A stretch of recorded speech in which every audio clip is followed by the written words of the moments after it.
Good morning, good afternoon, good evening, good night, depending on where you're joining me from. I am Kodili-nye. How's our day been? A wonderful autumn morning here.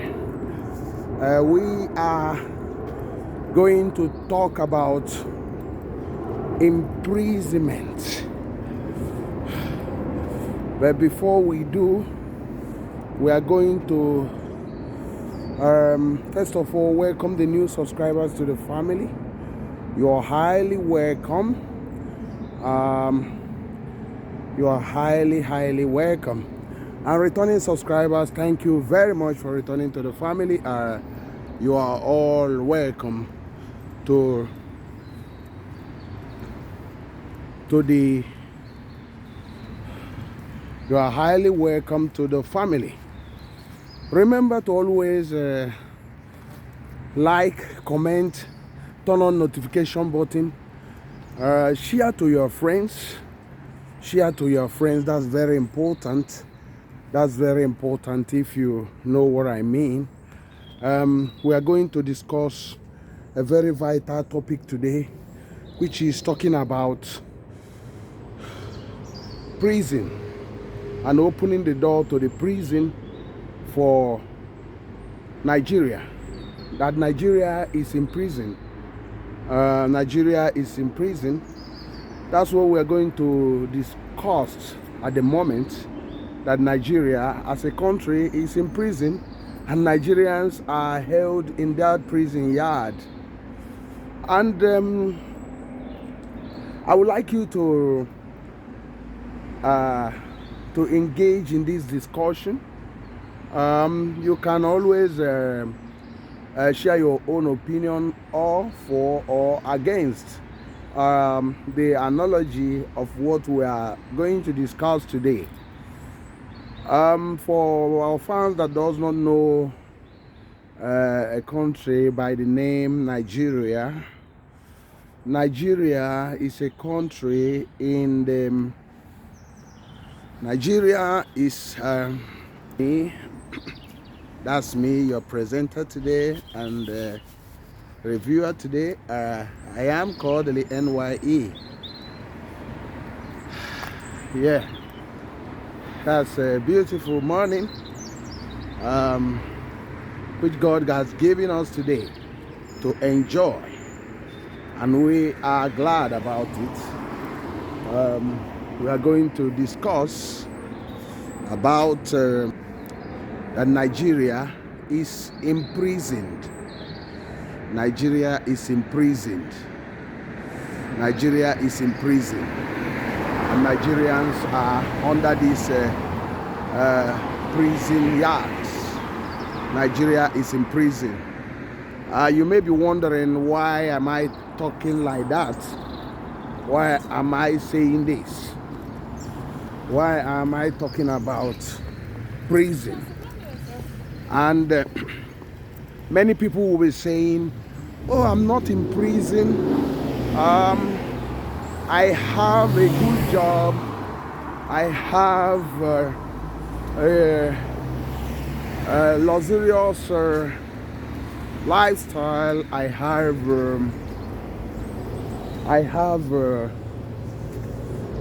a wonderful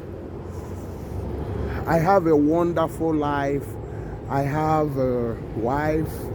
But let me tell you that, you see, there is a barricade. There is a barricade which is holding Nigerians and Nigeria as a nation. In every aspect of life, there is a barricade. And this barricade is the one holding a lot of people in check. And this is very negative, because it has caused untold problem.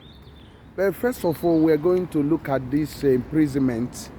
We're going to do part 1 today on the economy, the barricade economy.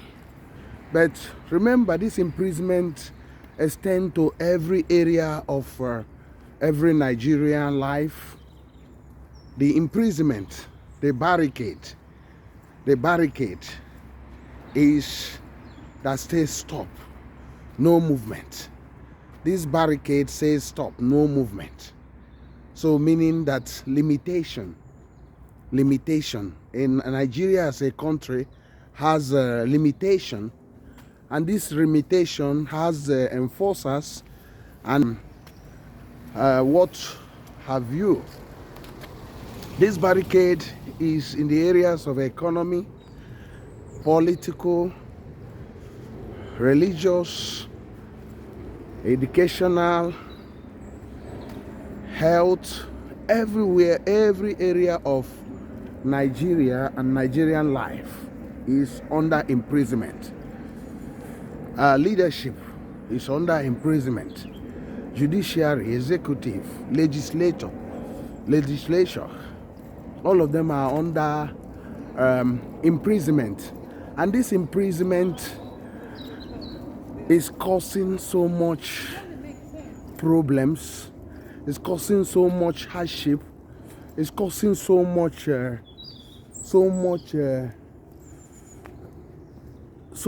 discomfort, pain.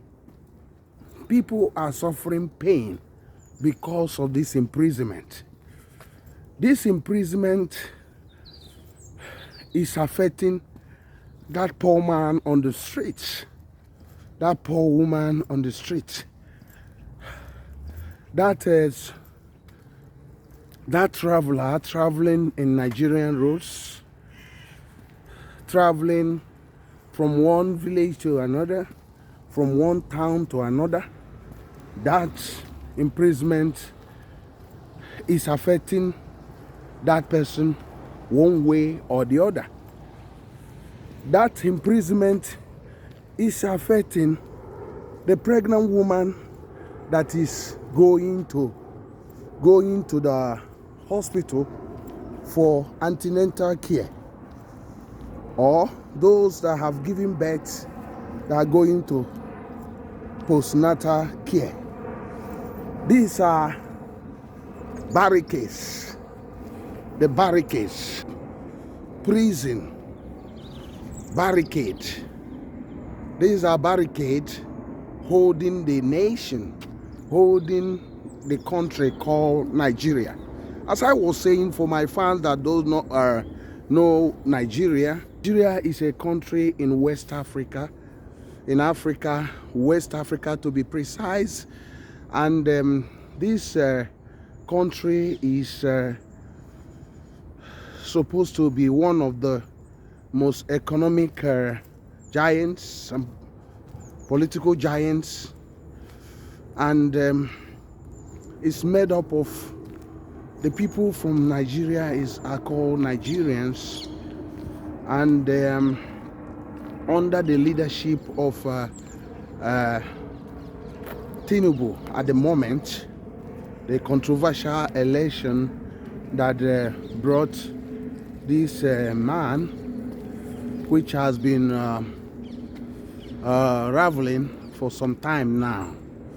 So we are going to discuss the prison situation of this country called Nigeria.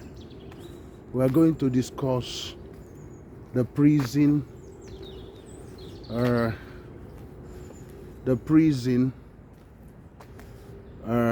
of this country called Nigeria, the imprisonment of Nigeria. You can understand with me if you look closely on Nigeria as a country with so much promises and little, because a man or a woman in prison is under captivity, under bondage, under hostage. There is barricade around him or her. There is limitation. He doesn't have his stay. He cannot control his life. He cannot control his future. His future is is so limited that even there is no way out, because the future is being controlled by a lot of others. Others are controlling the future for this person in bondage. So meaning that the person has no power of his own or her own to effect the necessary change over his condition or her condition. And this is very, very painful, even to this person, because it's hurting. It's hurting. It's very, very painful experience. Is under pain. Pain. Is crying day and night, asking who will bring me to the freedom I truly deserve. To the freedom I truly deserve. And in the part of this series on economy, we're going to look at why we are discussing about this on the economy. We can see that Nigeria is being imprisoned economically, and Nigeria as a country and Nigerians as people are imprisoned economically, and the prison door is still closed, and the padlock is being reinforced by these by the prison masters or those in charge. Even there is no way out. There is no even step to climb out from the pit or this hostage camp. There is no way out. There is no stairway to get out of the mess or the shackles. So the shackles are enormous, that the padlock is huge. And you'll be thinking, how will Nigeria as a country and Nigerians get out of this imprisonment economically? We are talking about series 1 of this discussion and part 1. So economically, if you look at Nigeria, Nigeria has a great economic potentials. Nigeria has a great economic potentials, and these economic potentials is something that even other countries only dream about. It has a lot of mineral resources. It has human capital, Nigerians all over the world, and a lot of them are doing very, very well in their area of domain. In America, in Europe, in Britain, in Australia, in India, everywhere. Even some that are in Saudi Arabia are prosperous. And in South Africa, everywhere, Angola, Kenya, Uganda, Mozambique, Zimbabwe, of all places, they are doing very well. Even in Iran, Vietnam, China, they are doing absolutely marvelous. But in Nigeria, there are a lot of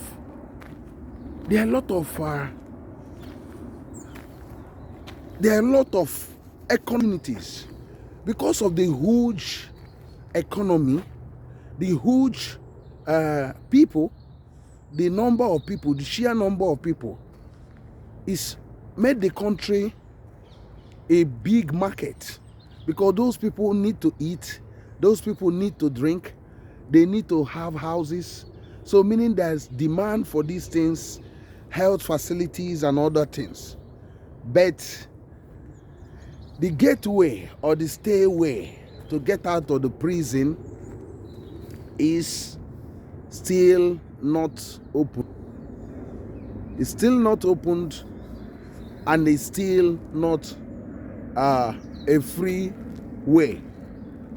So this is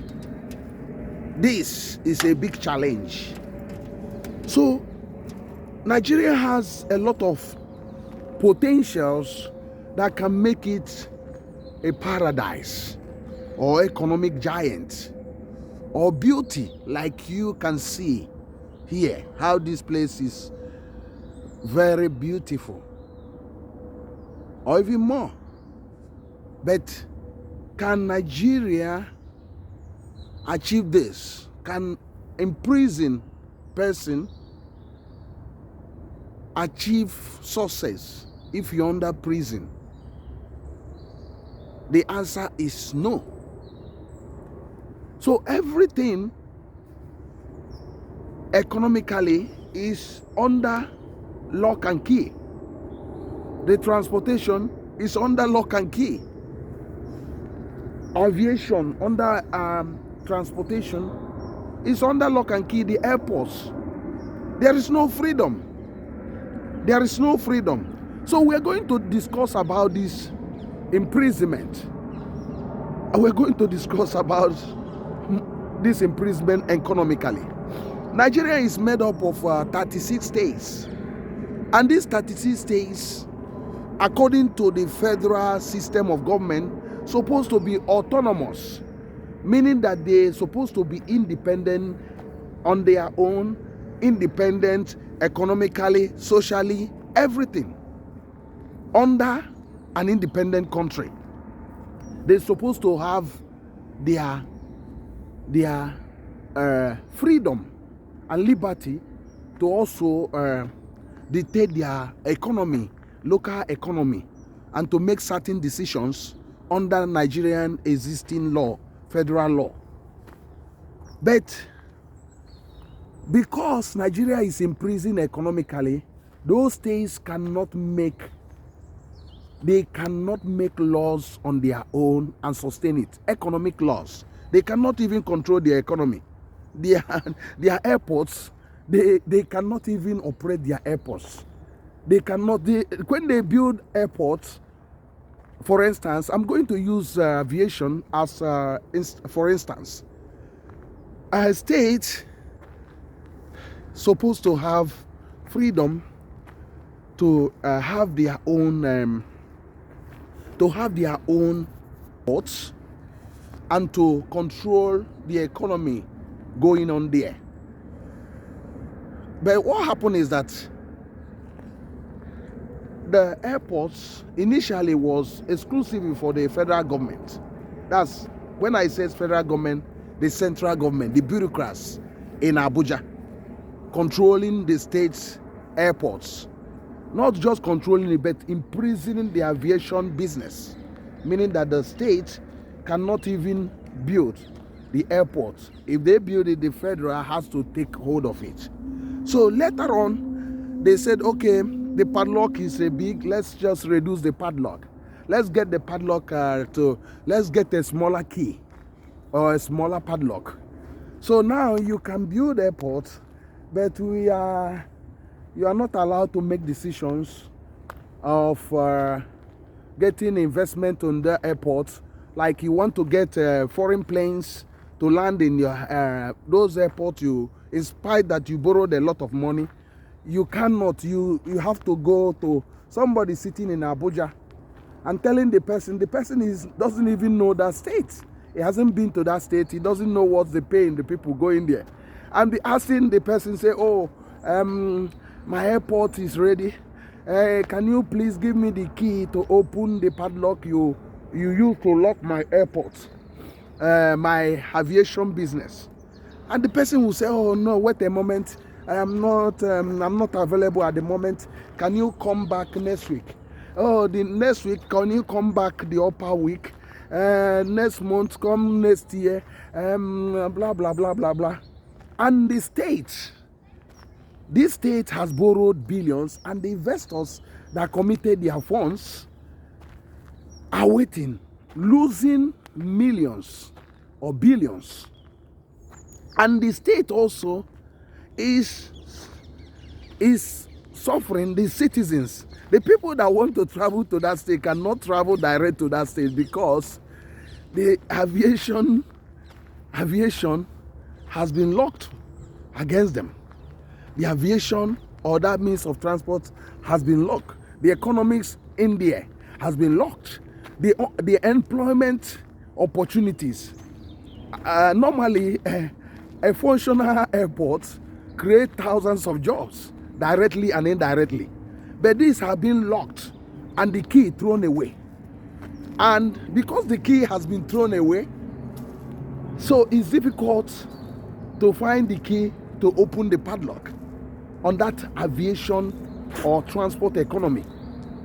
So now the investors, all frustrated, losing billions, and they lost interest, and they now cut and run.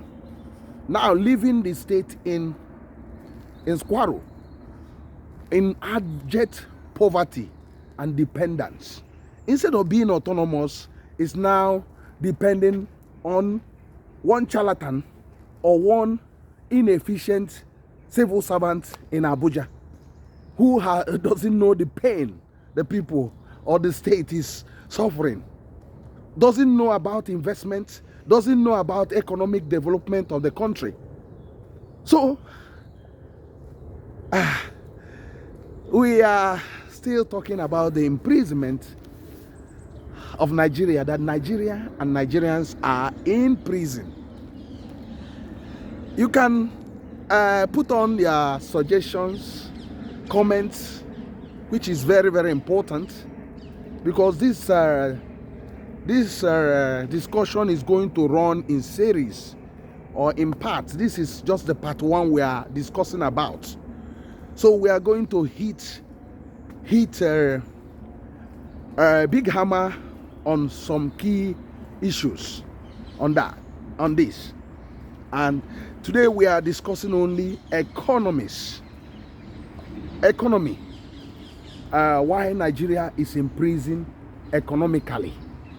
That's what we are just discussing today. That's what we are just discussing today.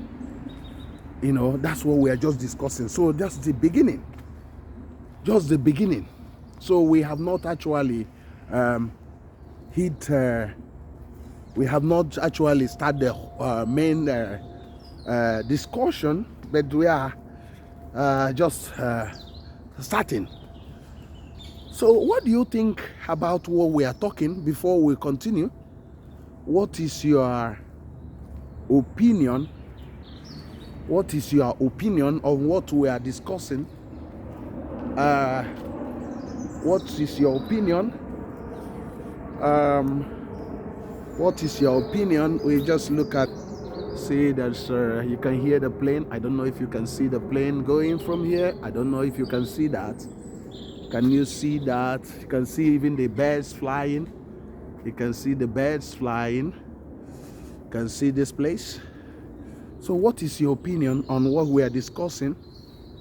Do you think what we are discussing is right? Or is it making any sense to you? What is your opinion? I want to hear your opinion. I am Kodili-nye. So now, economically, using aviation, because there are a lot of things I can talk about. But aviation, so a lot of the states, every state in Nigeria has economic power, can be viable if it's left out of the prison yard, if it's freed from the prison situation, if it's freed from the situation they find themselves. So they don't need to run to Abuja They don't need to depend on Abuja or the central government to operate. They don't need to build an airport and start running to Abuja to allow the planes to be getting in the air. The only thing is to get the license and just operate. But the reverse is the case, and this has caused so many lives, so many unemployment, so many pains, and so many difficulties, and making the economy of Nigeria not to expand, because it made the economy very small because of imprisonment, because the economy basically is imprisoned, and because it's imprisoned like the prison, there is no expansion or of opportunities. There is no opportunities because you are locked up, potentials locked up, everything locked up. So some people make decisions on your behalf. So those decisions is not something that is favorable to you, because you don't have a say on your own. You cannot say otherwise. You cannot determine what you want to do. You cannot proceed on what you want to do. You cannot even get the investors, because the investors are worried that this your archaic laws, archaic imprisonment, I don't think I can commit my fund in a place like this where there is no freedom, no economic liberalization. So how can I commit borrowed funds to this venture once I know that the tendency of or the potential of losing them is enormous? Sorry about the noise, we are walking on the road. So you can see on the aviation alone, you can see that Nigeria is highly imprisoned, and the Nigerians are in the ghetto houses of those prison yards. So that's what has crippled the economy on this area. So with some states that are up to 8 million. So you can actually find 500,000 people using the plane, using the airport every year, if you now exclude the visitors. So that's why most of the states cannot operate economically independent, because autonomous, because of this imprisonment, and the people are left in abject poverty that can only imagine. This poverty can only imagine. You can only imagine this poverty, what the people are going through. So the keys are held firmly by the captives, who are the bureaucrats in Abuja, the political prison taskmasters, who are not even ready to see the need to free the country from this imprisonment, but rather they are holding firm to the keys and holding firm to the hopes of millions of people in Nigeria. So the aviation industry, that's why the aviation cannot grow. Many of the states are now, their airports are like a desert or a wilderness. The investors are running away because the country is imprisoned economically on aviation. So thank you very much for listening. It's very sad that the prison doors are still closed for Nigeria. But that's why we are discussing it today. And we are discussing how we will continue this discussion, but with your support. I would like you to share this discussion, share this what we are talking about. It's very, very vital, because as you share them, it will draw many people into this, and it will also make some adjustment and help to see if the the Nigeria can be freed, or the Nigerians can be freed from this prison and hostage situation by the hostage takers. Thank you very much for listening. I am still Kodili-nye. God bless you. Thank you. And bye.